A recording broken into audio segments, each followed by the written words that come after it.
he was seeing way too much, way too soon, and we had to send him back home. And I just gave him a couple of dollars. Say, look, you ain't ready for this right now. We told him we don't want no money, right? Just give us creative control. And I was one of those young people, just very anxious to say I did it, you know what I'm saying, but not really understand what I had actually done. I couldn't see where things were going. I fell into a very deep depression. I punched a train.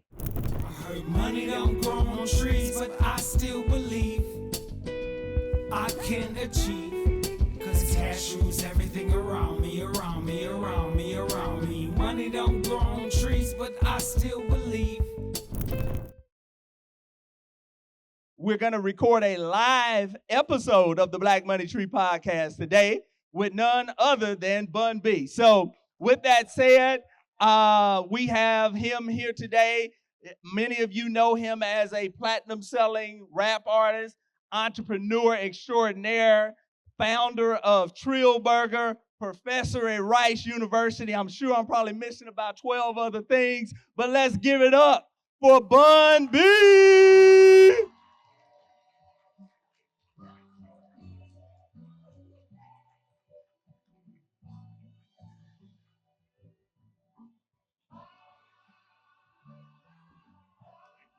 Thank you so much. Everybody, thank y'all so much for coming to the Texas Black Expo, and thank you, Jerome, for having me on the podcast today. No problem. Thank you so much. So I'm going to go off script. You can see they have a whole stack of cards they gave me, but I got to personalize this real quick. So I grew up in Louisiana. We didn't have no rap stations or anything, but my cousins who lived here in Houston, they would always come back and they would bring us the music. And one day they said, this is this group, and they got this song talking about a Pioneer amp. And I said, what is that? And I listened, and I said, I don't know about all that. So a couple years later, you know, the West Coast, East Coast thing kind of started to build up, and the Ghetto Boys did Trophy, and you started becoming conscious, like, why they ain't repping the South, you know? And then I heard your band album. And at that time, I got my first car. It was a Honda Civic, deep dish rims, had the 12-inch subwoofers in the that's back. how you felt? That's how I felt. Okay. So I won't say the name of the song, but there was one song on that album that had a bass line. You can't say none of the names on that album. There's children in here. Man, we used to roll to that song, and that was when I had to go back to some of the other albums and re-listen. I said, this is it right here. And then you dropped Supposed to Bubble. Then I went to college, and y'all took a kind of a hiatus, and then you came back with the one with 8-Ball MJG, Show Your Grill, if you will, all that. Man, so here's that's just kind of... You walking through the whole history of it. That's just a statement right there. But here's the question. How conscious were you and Chad of what you were doing to represent the South? You know, or were you just trying to make good music, or did you feel like a need to represent the South? Well, I mean, it started as a need to represent our small town. Like, we represent the town of Port Arthur, Texas. That's right, PA in the building. And so for us, initially, it was just about making sure we were representing where we were from correctly. As the audience grew outside of Port Arthur into Houston, Dallas, and all of that, then we wanted to make sure that we were representing Texas properly. And then once we grew outside of Texas into Louisiana, Alabama, Mississippi, and all of that, we wanted to make sure that we were representing the southern region correctly. You know what I'm saying? But for us, it was always about representation. It was always about making sure we walked in the room looking like we were supposed to, sounding like we were supposed to, and handling business like we were supposed to. Yeah. Now that's good. So now let me tell the second part of my story. Okay. So I went to college, started my business when I was 19. It was a clothing line called Goo Gogs. Once I got into business, I didn't listen. I'm not going to say I didn't listen to music, but I used to be the guy that would show up every Tuesday at 10 o'clock and know what album was coming out. I'm at the Sam Goody getting all the tapes. Right. But I kind of got a little detached. Around 2003, 2004, I moved to Houston. And when YouTube came out and started getting big, I started listening to YouTube, and I started listening to the radio a little bit more because we were advertising. And it was like, when I tapped out around 98, 99, everybody in the South knew who you were. Right. But when I tapped back in, literally every song that came on, it was Bun B, it was Pimp C, everybody talking, and then y'all did Big Pimp, and I don't know what year that was. That was Jay-Z. 2000. That was 2000. So I remember the pride that I felt because y'all went from being kind of a Southern classic to a nationally recognized phenomena. Talk a little bit about that transition. Well, we understood that we were representing a lifestyle that if people had a better understanding and an easier entry point into it, that they would enjoy the kind of lifestyle that we would live in. And it took us a while to convince the record company to trust us enough to say, look, we don't make conventional music. We make different music. We speak a different language, but people will understand it. We're speaking a communal language. We just use different terminology, maybe different tones, different accents, what have you. But we're talking to the people in a true, authentic, genuine way. If y'all get out of the way and allow us to do this without compromising the communication, it will grow and it will spread. And so with Ridin Dirty, that was the first, our third album was the first time where they ever really just got out of the way and let us do what we wanted to do. We told them we don't want no money, right? Just give us creative control, right? And just, keep the points and everything as it were, but we didn't want any money up front, right? We had equipment. We were like, we need to rent a couple of other pieces, but just get out of the way and we'll sacrifice the upfront money for creative control because we trust what it'll bring on the back end. And it ended up being our most critically acclaimed album to this day. Yeah. So let's talk. And that's Ridin Dirty for those so you know which album I'm talking about. I love that album, man. I love that album. So let's talk a little bit about the music business. So many people talk about, I interviewed Ron DeVoe. He said that for Candy Girl, they have made $250 a piece to this day. To this day. To this day. And hindsight, that seems egregious. Front end, group of kids, no one knows, record labels investing money in these artists. One of them could do something crazy, shoot up at a club, do something crazy, and all the hundreds of thousands of dollars they've invested is lost. So on the one end, you got to say the labels are trying to protect their interests, but then on the other end, some are trying to be greedy. So talk a little bit about the music industry and some of the reforms that you think should be made. And it sounds like that really wasn't y'all issue. The issue was they didn't believe in y'all. It wasn't that they gave you. It was both. It was both. Okay. And let's be clear, protecting your interests and being greedy are not separate things, right? Yeah. Those are not mutually exclusive terms. You can be looking to protect your interests and still be trying to take advantage of the other person, right? So just because you're trying to protect yourself doesn't mean you're automatically doing fair business. And that's kind of how the entertainment business, I don't want to just leave it as the music business, but I know the entertainment business operates in such a way. When people get record deals and they talk about they got money, what they get is basically a loan, right? Because the money that a record company gives you is in advance of the money they expect to make with you or from you. So when you hear people like, we just signed a record deal and let's say we signed for $2 million, that doesn't mean they just gave you $2 million, right? That means that they're making a $2 million investment in you, and you won't get any money back until at least they've recouped that $2 million investment. Yeah. And then there are other costs, recording budgets, promotion, marketing, videos, tours, all of these type of things that come into play that basically deepens the debt that artists find themselves in with the record company. And all of these loans are based on percentages. So even if a record company gives me, invests $2 million into me or my group, that's at a 10% basis. So even if they release an album and the album makes $8 million, it's not like, oh, well, you recouped your $2 million. No, it's based off the 10% of the deal that you make. So 10% of $8 million is only $800,000. Your loan in advance of your project was of $2 million. So you're still technically $1.2 million in the hole with the record company. That's the entertainment industry accounting. And that's why most entertainers end up in a hole financially with people. So break that down, because that's just the deal for the album. We're not even talking about the money that comes from the publishing side, which it comes with the people that actually write the songs and produce the music.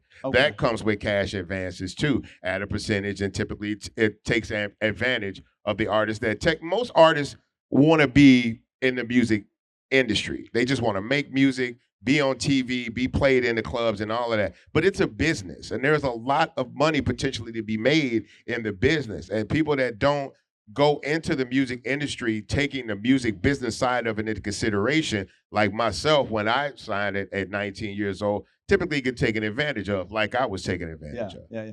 So if there was one thing that you would have done differently when you were 19, what would you have done? And realistically, being that you were relatively new, you hadn't sold platinum albums, do you think you could have come in and demanded the things that you would probably demand now? Well, I think in hindsight, which is always 2020, I with the information I know now, I would have tried to convince the owner of the independent record company to make sure we understood the nuances of the industry before we signed the major deal, because we were signed to an independent label out of Houston. That label eventually signed a deal with the major record company out of New York, Jive Records, which is owned by a major publishing company called Zomba.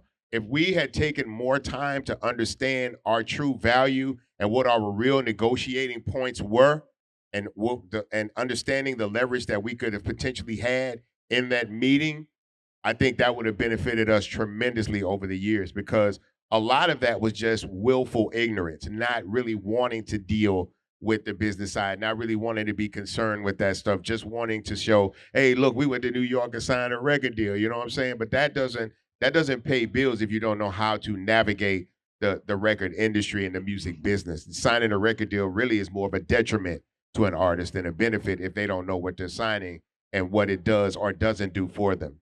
So what was the point where you said, okay, this is a business and I got to change the way I operate? Was it, I heard the story, you signed, you saw KRS-One in the hall, and I believe you said something to the effect from that point forward, you were trying to get out your deal. What was the point when you said this is a bad deal and I need to be more serious about my business? Was there an experience outside of that? But when did you become serious about your business? When we started to understand how deep our contract was. Typically, when you go in to sign a contract, and let's say the contract is 60 pages long, typically in a meeting, we're not going to go through all the minutia of everything on all 60 pages. That's typically for the attorneys to kind of go over. When you go in to sign the deal, as let's say if you're a singer, and you go in to sign the deal, they're going to put a 60-page contract in front of you, and they're going to have tabs for about 6 pages, right? The tabs on those pages are going to be for everything that you asked for in the contract. So when you say you wanted 3 videos, that's going to be tab number 1. See right here, this is where we agree to give you 3 music videos, and we're going to spend some good money on it. So if you can initial right here, this is where you get the money you asked for up front. If you can initial right here, and they go through these different tabs to give you everything that you asked for. But every page that isn't tabbed and shown to you is probably working against your interest in the contract. Then there's no need for them to show you where they messing over you. I had to choose my words right because I forgot his kids in it. It's not in their interest or their need if they know you're only concerned about what you asked for. Yeah. And they show you that, you're ready to sign. And they'll show you when they sit down with the contract, they'll show you an envelope and they'll let you know that's the check. Yeah. Right? The check you've been waiting for is right there in that envelope next to that contract. And as soon as you finish signing it, you can get it. So that for a young up-and-coming person, especially coming out of underserved communities and this being their first opportunity to really have some true money in their pockets, the quicker they sign, the quicker they get the money. So it's like, yeah, whatever, just tell me where to sign so we can hurry get this check. And I was one of those young people just very anxious to say I did it, you know what I'm saying, but not really understand what I had actually done. Yeah. You know, it reminds me, the question that I absolutely hate when I'm going to go buy a car is how much do you want to pay a month? I want to know how much the car is. Tell me how much the car is. Right. But most people are just concerned about how much they're going to pay a month. And it kind of seems like that's kind of the strategy. They just know you want to know how much the check you ready to cut right now, or what's my video going to be like, or this, that, and the other. But they ain't telling you the equity that you're going to lose and those types of things. Talk a little bit about that. Well, it's the thing, right? You know, if you don't have enough money to buy a car outright, right, then you're literally left to whatever it is that the finance company and the dealer allow you to work out. So because of that, the idea that most people get their cars financed, then it comes down to your monthly rate, right? Yeah. Now, and if you don't understand how finance truly works and you don't know how to use the system to your advantage when you go into these car dealerships, then it's going to be used against you. Yeah. Right? So what you probably need to do is just stay in your bucket for a while, stack your money, understand the industry a little bit better, and go in with more leverage when you go to buy a car. At least for one, go in with better credit. That's going to be the first thing you want to do is go in with better credit because you have a little bit more to negotiate with. Most first-time car buyers do not have great credit. They don't have a lot of money. So again, you're left at the disposal of what these people are allowing to give you. And that's why people concentrate on the note, right? You concentrate on your note. You're trying to find a number that still allows the rest of your life to be somewhat livable. Comfortable, yeah. You know? So let's go back to UGK. Yes. Early on, and I've heard you say this. You said a lot of people said you were Pimp's sidekick. Now, the record company, not people in the game. People, yeah. The people that listened to the group and supported the group understood the dynamic. Yeah. But when it came to dealing with the record company, they always looked at me like that because I didn't contribute the music. Pimp did a lot of the music. Pimp took the lead in a lot of the negotiations. But these were conversations where we understood what was going to be said. We communicated about it, and Pimp would be the person to take the lead on that for many years. But yeah, it was just about, I was very laid back. I was very withdrawn from a lot of these things. I didn't really show how active I was in the process. So to the record company, it was as if I wasn't active and it wasn't really necessary, that I was very easily interchangeable. Yeah. So I had to go again to prove my true worth and my true value outside of their system. Because when Pimp got locked up and I decided that the best way to keep the group going was to become a solo artist. I never wanted to be a solo artist. And we went to the record company, was like, I would like to exercise my solo album option from my contract. They weren't really crazy about executing because they didn't really think I had any value as an artist. Yeah. They felt that Pimp C wasn't producing the beats and he wasn't singing or being a part of the hooks and things like that. If it's just left to you, we don't really think you know or have what it takes to be a viable product in the industry. Yeah. No, it reminds me of, like, at the end of the day, you got to understand marketing, and there's always roles. So, like, you look at the Ghetto Boys. Scarface was the lyricist, but a lot of people knew Willie D because Willie D would say the wild and crazy stuff. Or Bushwick. He was the spokesman. Yeah, he was the spokesman. Bushwick was the little person with one eye, So those were the people remembered. But when you look at who sold more albums, it was Face, and the one that's had the longevity or whatnot. So talk about the process of focusing on the big picture and the business and not allowing the fact that people viewed you that way to how did you navigate that? You understand what I'm saying? Yeah, absolutely. Well, first of all, nobody gets anywhere alone. You know what I'm saying? So I had a very good business partner. I still do to his day. He's standing over there. His name is Ansel Jennings. So he was the one that allowed me to focus primarily on the music side of everything so that I didn't have to always worry about the business side. Now, when there were things that I needed to be privy of, he made sure that I was in the loop and aware of everything that was happening. But for the most part, having the right business partner on the business side allowed me to concentrate and focus on the artist side of it to make a viable product.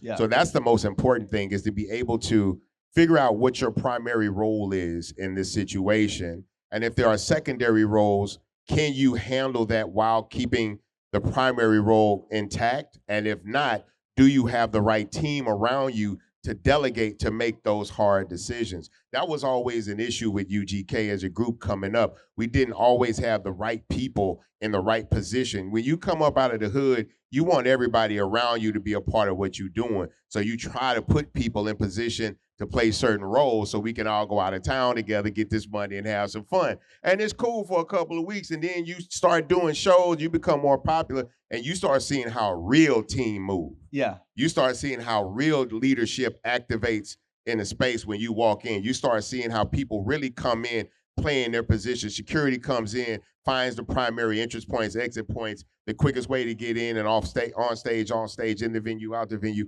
all of those things. Manager comes in, makes sure everything on the contract is taken care of, the money is ready. The music side comes in, makes sure the equipment is proper, the sound is intact, all of those things. Now, there are artists who can handle all of that by themselves. Those artists don't tend to work as much because it's such an engrossing thing to do, to take on by yourself. I've been very lucky to have a very strong support team on site doing the job, and then a very strong support team at home with my wife. Yeah, no, that's critically important. So how do you go, at this point, you're Bun B, everybody want to be on your team. How do you determine who's going to be on your team and who's not? How do you determine what the intentions are? Talk about that. Well, I mean, you can almost never really know what people's intentions are. That's it. At some point, you have to throw caution to the wind and actually trust people, right?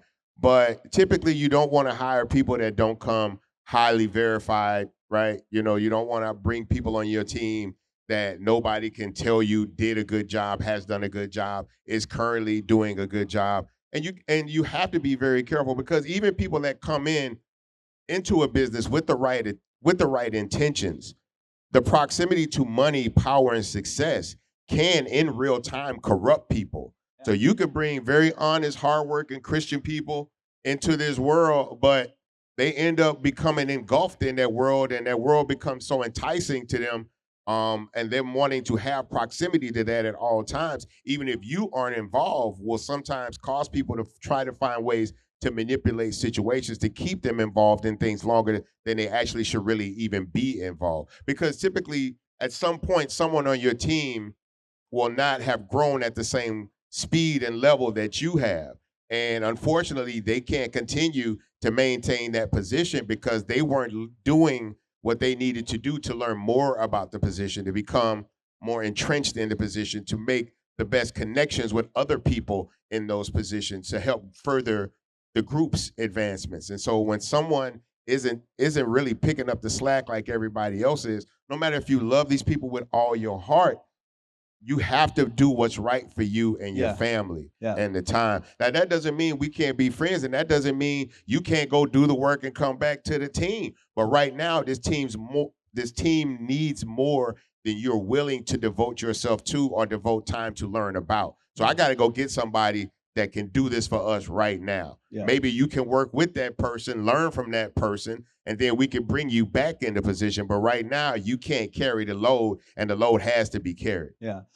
One of the interesting things you said I never thought about, you said you may have the right person, but then they're exposed to some things that they've never been exposed to, and it corrupts them. Everybody isn't built for this life. You know what I'm saying? There were things that I had never seen before until I became an entertainer and got into this business. And these things will blow your mind. You'll see some, if if you're a man and you never really had, a lot of women fawning over you, and you wasn't the captain of the football team, and you wasn't the center on the basketball team, and none of this stuff, and you wasn't like women, you wasn't cute, you wasn't fine, and nothing like that. And then you become famous, and none of those things matter. You don't have to be cute if you're famous. You don't have to be fine if you're famous. You have access to a world that most people don't get to see.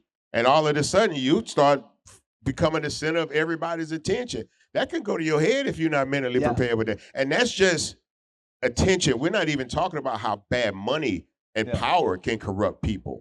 Being a decision maker, being able to push a button and decide if somebody gets to work that night or not, if somebody gets to be exposed to 10,000, 12,000 people that night or not, that can be intoxicating as well. So has there been a situation where family member, someone you close to, you felt like they may actually have the skill to help you on a team, but you say the relationship is too valuable to take the risk that they may be corrupted by this, so I'm just going to go with someone else? Yeah, my older brother came home from prison, and of course he was pretty yoked up, and I was like, look, let's put you on security, and we could tell by the first show he was not supposed to be he was not supposed to be with us. He had never seen the kind of money I was picking up that night. He had not seen the kind of women, not only that were in the club, but the kind that was telling them, "Hey, come here, can you get me backstage?"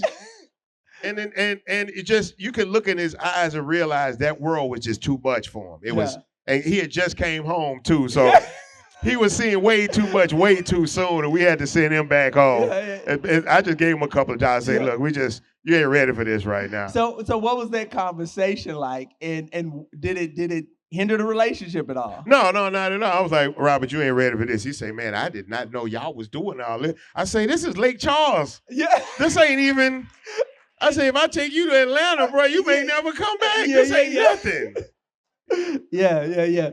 So talk about your relationship with Pimp. I know he had, from my understanding, his parents had concession businesses, and he knew entrepreneurship. So is that something that why he naturally gravitated to handling the business? Was he groomed in entrepreneurship growing up? And what made your relationship with him so special? Now, when I say he was the voice, I don't mean he was the one handling the business. Okay. He was the one in the room at the table telling them what they was going to do. Okay. You know what I'm saying? Now, the again, more vocal one. Right, yeah. Okay. All of these things eventually get delegated to management and attorneys and whatnot. But as far as at the table, I'm just sitting there, what he said. Yeah. That's what we doing. Yeah. That was just my thing to really back him up in the room, kind of be the silent giant, so to speak, or whatever.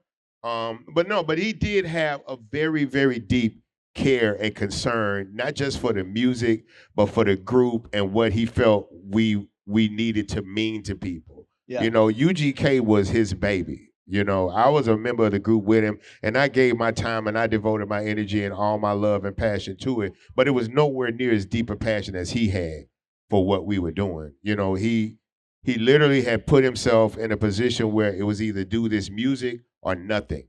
Yeah.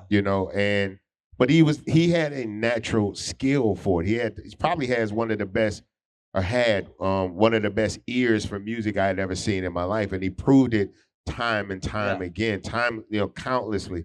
But he had tunnel vision. He had a sight. He had a vision for what this group could be. Yeah. And so every time we went somewhere, I don't care if we just went to take pictures, if we went to just shake hands and say hi, whatever, he wanted to look as good as he could look. He wanted to come in smelling good when he came in. He wanted to present himself at the highest level, no matter what it was. So if it was 50 people or 50,000 people, we gave a good show. We gave a full show. We gave you all the energy, everything, the enthusiasm. We didn't care how many people was there. You was going to leave and say you had a good time with us. That was very important. The idea of the level of equipment. In the early days of us going on in the early 90s doing shows, a lot of people promoting shows were not real club promoters, right? We used to do shows in bingo halls and VFW halls and stuff like that. And they would just go get a PA system, like kind of what we got here, and think they could entertain 2,000 people with these 2 little mics and them 4 little speakers,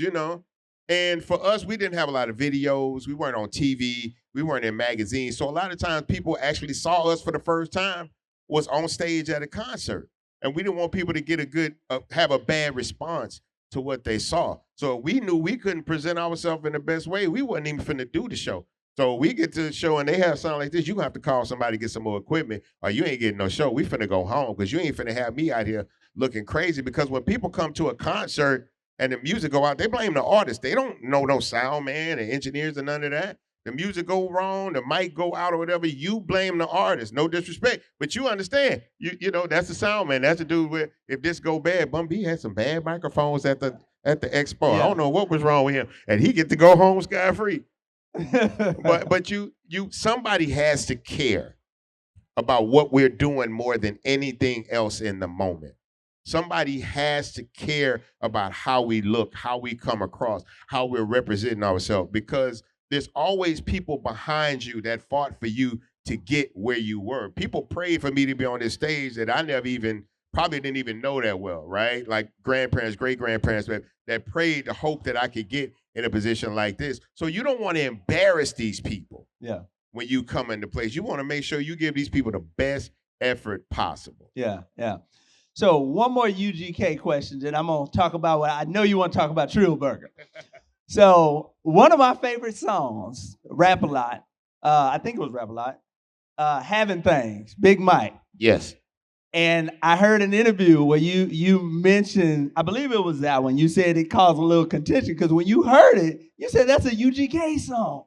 And I remember when I heard it, I said that should have been on a UGK album. So talk a little bit about how that happened and how the conversation with you and Pimp, and if there was major contention, how y'all No, it that. wasn't. It wasn't major contention. So what ended up becoming a good side hustle for Chad was because he was such a good music producer and such a good singer that he would end up doing other work with other artists outside of UGK. Now, for the initial run of UGK, everything he produced was on the table for us. But in this particular thing, I didn't go to the session with Big Mike. So I didn't hear the song until the song like came out. And when I heard it and I heard him singing, I was like, man, that sounds like one of our songs. Like, not that I had a problem with Big Mike doing it, but I was like, man, if I'd have been there when you made that beat, he wouldn't have got that beat. He wouldn't have got that song. So I said, look, man, I don't have a problem with you making beats for people and doing hooks for people, but you got to let me hear this stuff before it leave the house. Because some of these but everything is meant to be as it is. I don't know if we'd have made a song as good as Having Things is, because Having Things might be one of my favorite Big Mike songs. And Big Mike, you know, he's a mentor of mine. I learned a lot from watching Big Mike. I learned a lot from how he rapped to a Pimp C beat because I was one of the only people at the time really actually rapping to Pimp C's beats. Hearing people like Big Mike and 3-2 and these different people rapping to Pimp C's beats gave me like, damn, I never even thought of approaching a song in that way, in that manner. So actually having him rapping on that beat taught me a lot more about how to approach the music that Pimp C had, because I didn't want now that I knew other people was gonna rap on his beats, now I got to be the best person rapping on his beats. So I gotta watch and see how other dudes is doing. That was kind of fly how he did that. I might have to figure out how to do a little something like that, put my little twist on it. You know what I'm saying? So I couldn't stop being the only person on Pimp C beats, so at least I'm gonna be the best. I said that was my last UGK. Murder, that was my favorite. That was Pimp. He produced that one. No, that was Murder. If I want to say 316, that was produced by DMD. Yeah, Murder was produced by Pimp C. Yeah, I love that. That verse, smelly red jelly dripping out your belly. That's a classic line right there. I don't want to get too deep into that because again we got kids in here, and while it is a good representation of me in song form, it would not be a good representation of an adult in front of these children. So we gonna y'all edit that out. Edit that part out. So y'all just keep it moving, Jerome. Keep it moving. So let's get to it. I'm gonna get right at it. What makes a Trill Burger so special? I saw the interview. I think it was Drink Champs. And the way you talked about that burger, either you a good salesman or you were serious about that burger. I was like, I have to go get one right now. Again, Jerome, those are not mutually exclusive terms. I'm serious about the burger, and the burger is that good. And it kind of goes back to what I was just saying about Pimp. A lot of people make beats, right? A lot of people make music. A lot of people rap. I didn't know many people that had the passion for it that Pimp had. The same way with this burger, a lot of people make burgers. I don't think they have the same passion for making burgers as we do. Most burgers in people's minds are a throwaway conversation. Nobody get dressed up to go get a hamburger, right? That's not something you think about. You want a hamburger, you got about 30 minutes for lunch before you got to get back to work. Where can I go and get something real quick to eat for lunch? Or, girl, I'm drunk. I need to get something. I can't go to bed. I got to put something on my stomach, right? That's kind of when a cheeseburger or a hamburger comes into play. It's not a priority. We believe that we had a burger so good that we could put a cheeseburger in a room and make it a priority, where food in general isn't a priority, much less a cheeseburger. And we did. We came up with a burger that was so good and so far away from what any other burger was that they'd ever had that you had to talk about it. It was such a different dining experience. It's not just a burger. It's not just the best burger. It's one of the best meals you can actually have. I believe it's one of the best meals you can have in Houston without a reservation. That's how I feel about this burger. So what's so special about it? The meat, the seasoning, the bread? Tell me. Yes. Yes, all of that. It's about a combination, right? Here's the first thing. Typically, when you go to get a hamburger, A hamburger comes with a lot: lettuce, cheese, pickles, tomatoes, onions, special sauce, all of this stuff on there, really to hide the fact that the patty ain't got no flavor. You would never go to McDonald's and take everything off a Big Mac and just eat the patty. You would never do that. The patty on our burger is the star of the show. The majority of the flavor that comes from the Trill Burger comes from the flavoring of the patty.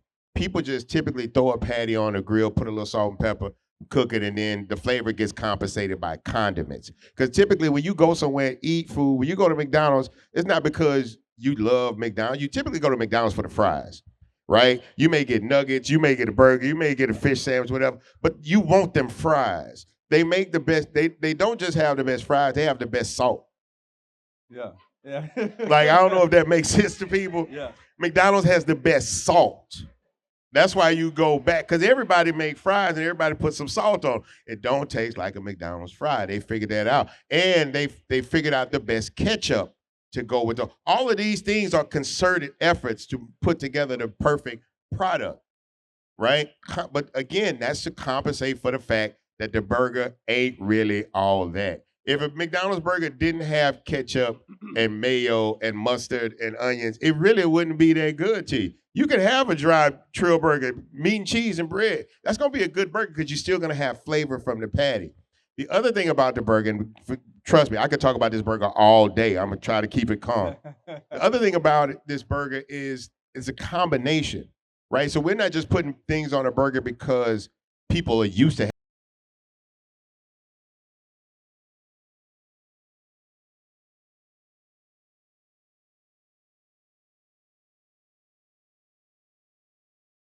onions. So they're not only caramelized, they're sweet. That gives a good flavor balance. We don't put lettuce on the burger because we don't believe lettuce really adds any flavor to anything, you know. Lettuce for a salad is not for flavor, it's as a base. Yeah. And on a burger, the bread is the base, so we don't need lettuce on it. And lettuce dies very quickly as a product. It doesn't have a long shelf life. Once you cut a head of lettuce, if you don't use all that lettuce, it's done. Same thing with tomatoes. That's why we don't use tomatoes. If you cut a tomato, once you cut it, you got to use all of it or you lose it. So those don't have long shelf life. And so it doesn't give us lengthened inventory. And it doesn't really add anything to complement the flavor of this burger. Tomatoes are typically for a squishier, it's for texture. You don't really get crisp tomatoes. You typically get crisp around the edges and then kind of gooey in the middle. And our Trill sauce has that texture, so we don't need the tomato for it.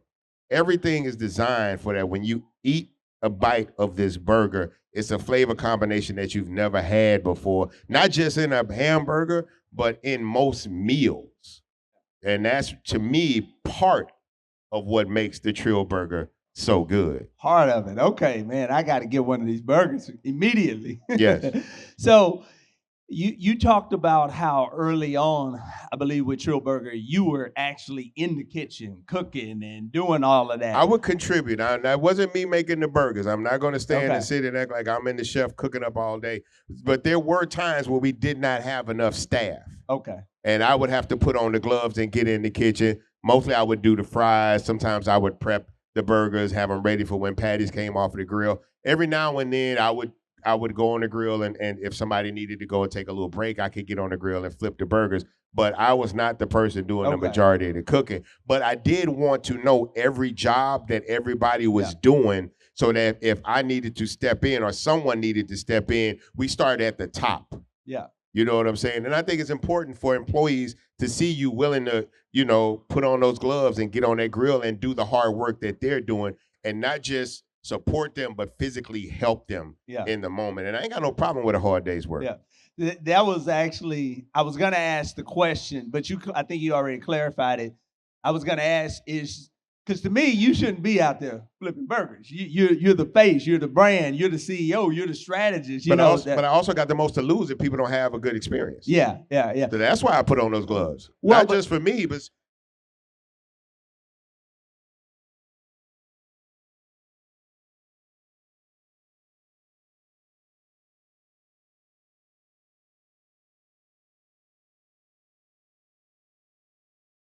that I couldn't get back there. No, it's important for people to see that it takes everybody on this team to make this go. Yeah. No, that's good. That's good. So one more question, and then I'm gonna let you out of here. I want to know a little bit about your history. Give us a good story. If there was one story, situation, scenario that has shaped Bun to be the person that we see to be here before us today, what would that be? One story, a situation that taught you a lesson that's probably one of the most valuable lessons you've learned or helped you to become the man that we see before us today. All right, I can do it. It's not a good story for me, but hopefully it'll help somebody. When Pimp got locked up and I couldn't really see I couldn't see where things were going. I fell into a very deep depression and I started drinking heavily. It got to about a fifth a day that I was drinking. And one day I got into an argument with my wife, probably because I'm sure I said something crazy because I was so low in the moment. I got out of the car. We had an argument downtown Houston. And I walked to Specs. Y'all know where Specs is on Smith downtown? I walked to Specs and bought a fifth of Hennessy, then walked over to Almeda and walked from Almeda downtown to Pearland. Because that's why my manager's laughing. We can laugh about it now. Literally right past the Beltway. And a friend of ours saw me on this walking and pulled over and tried to help me. And I was arguing with it and all of that. And then I punched the train. And I learned that day, don't never fight nothing that can't fight you back. And, she brought me home, and she's a very, very spiritual person. And she was like, Bun need a good church. She need a good church. And so my wife called another one of her friends, and friends was like, yeah, I got a good church he can go to. And so I went to that church. It's called a Church at Bethel Family. It's on Fawn Meadow on the southwest side with Pastor Walter Argus. And I got in that church, and what I realized literally within the first service, that as sorry that I was feeling for myself, the reason I was feeling sorry for myself was because my friend was locked up. How low must he feel, right? While you feeling bad for yourself, what about his wife? What about his children? What about his legacy? All of those things are on the line. And you're actually in a position to help deal with that if you stop feeling sorry for yourself and realize that there's still something for you in this world. So I can definitely say that getting into a good church home, reconnecting with Christ changed everything. And after that point, if you're really connected with Christ, you know what I'm saying. You can literally see in real time when holding and maintaining faith works in your favor, and then literally the minute you try to fix something yourself, it goes bad. You can literally feel it in real time that, nope, I'm supposed to get out the way. I got to get out the way. I got to get out the way. And just go back and focus on what you can do. And eventually, these things will work in your favor. And sometimes the things you asking for may not be what you really need. So sometimes you got to get out of the way of asking, or sometimes telling God what you need from him and allow him to give you what he knows you need from him. And there you have it, ladies and gentlemen, Bun B.